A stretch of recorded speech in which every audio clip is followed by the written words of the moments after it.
Berikut adalah daftar 27 pemain yang dipanggil oleh pelatih timnas Indonesia, Shin Tae-yong, untuk menghadapi Bahrain dan Cina dalam kualifikasi Piala Dunia 2026 zona Asia putaran ketiga.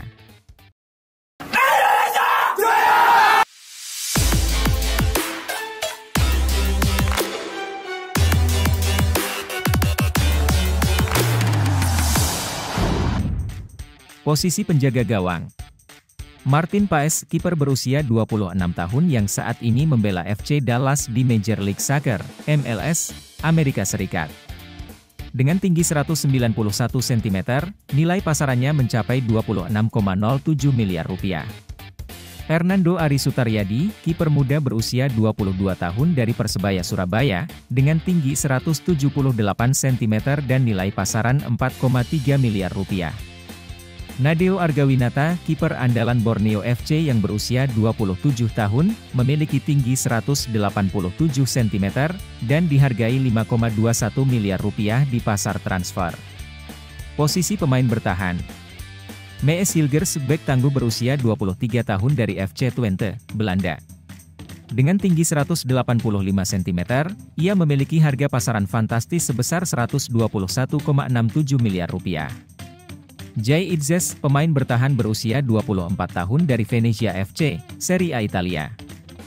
Memiliki tinggi 190 cm dan nilai pasar 43,45 miliar rupiah. Rizky Ridho Ramadhani, bek tengah Persija Jakarta yang berusia 22 tahun dan memiliki tinggi 183 cm, dengan harga pasaran 7,39 miliar rupiah. Shane Patinama, pemain yang kini bermain untuk KAS Eupen di Liga Belgia 2. Berusia 26 tahun, tinggi 185 cm, dan bernilai 8,69 miliar rupiah. Kelvin Verdonk, bek dari Excelsior Rotterdam, Belanda, berusia 27 tahun dengan tinggi 174 cm dan harga pasar 43,45 miliar rupiah. Wahyu Prasetyo, bek dari Malut United berusia 26 tahun, tinggi 180 cm, dengan nilai pasaran 3,91 miliar rupiah. Muhammad Ferrari, bek muda Persija Jakarta yang berusia 21 tahun dengan tinggi 181 cm dan harga pasar 3,04 miliar rupiah. Pratama Arhan, pemain bertahan Suwon FC, Korea Selatan, berusia 22 tahun dengan tinggi 172 cm dan nilai pasaran 3,48 miliar rupiah. Asnawi Mangkualam Bahar, bek sayap energik dari Port FC di Liga Thailand, berusia 24 tahun, tinggi 174 cm, dan bernilai 5,21 miliar rupiah.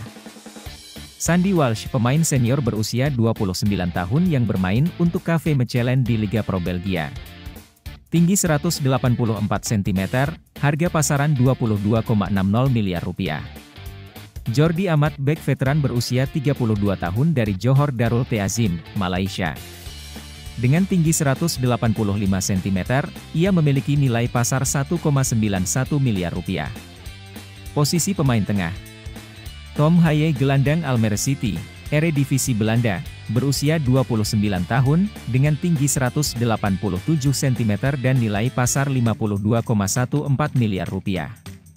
Ivar Jenner, gelandang muda berbakat yang bermain untuk Jong Utrecht, Liga 2 Belanda, berusia 20 tahun, tinggi 190 cm, dengan harga pasar 6,06 miliar rupiah. Eliano Reijers, pemain PEC Zwolle di Liga Belanda, berusia 23 tahun, dengan tinggi 168 cm dan nilai pasar 11,30 miliar rupiah. Nathan Choyaon, pemain Swansea City di Championship, berusia 22 tahun, dengan tinggi 182 cm dan harga pasar 6,08 miliar rupiah.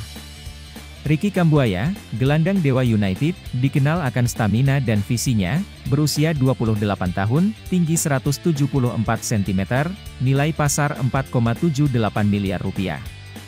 Marcelino Ferdinand, gelandang Oxford United di Championship, berusia 20 tahun, tinggi 178 cm, dengan nilai pasar 5,21 miliar rupiah. Posisi pemain depan. Ragnar Oratmangun, striker andalan FC Dender di Liga Pro Belgia. Berusia 26 tahun dengan tinggi 180 cm dan nilai pasaran 7,82 miliar rupiah. Rafael Struijk, pemain muda berusia Brisbane Roar di Liga Australia, berusia 21 tahun, dengan tinggi 185 cm, dengan harga pasaran mencapai 1,30 miliar rupiah. Egy Maulana Fikri, bintang muda Dewa United berusia 24 tahun, tinggi 170 cm, dengan harga pasar 4,35 miliar rupiah. Tahun, tinggi 170 cm, dengan harga pasar 4,35 miliar rupiah. Malik Rizaldi, pemain depan Persebaya Surabaya berusia 27 tahun, tinggi 171 cm, dan nilai pasaran 3,91 miliar rupiah. Dimas Drajat, striker Persib Bandung yang berusia 27 tahun, tinggi 174 cm, dengan harga pasar 3,48 miliar rupiah. Hoki Caraka, striker muda PSS Sleman yang menjanjikan, dengan tinggi 178 cm dan nilai pasar 3,04 miliar rupiah. Witan Sulaiman, penyerang lincah dari Persija Jakarta, berusia 20 tahun dengan tinggi 170 cm dan harga pasar 4,35 miliar rupiah. Dengan perpaduan talenta muda dan berpengalaman, Timnas Indonesia berpeluang mencuri poin saat bertandang ke Bahrain. Dukungan penuh dari supporter di tanah air serta strategi cerdas dari Shin Tae-yong akan menjadi faktor kunci dalam laga krusial ini. Hasil positif bisa membuka jalan bagi Indonesia untuk melangkah lebih jauh di kualifikasi Piala Dunia 2026.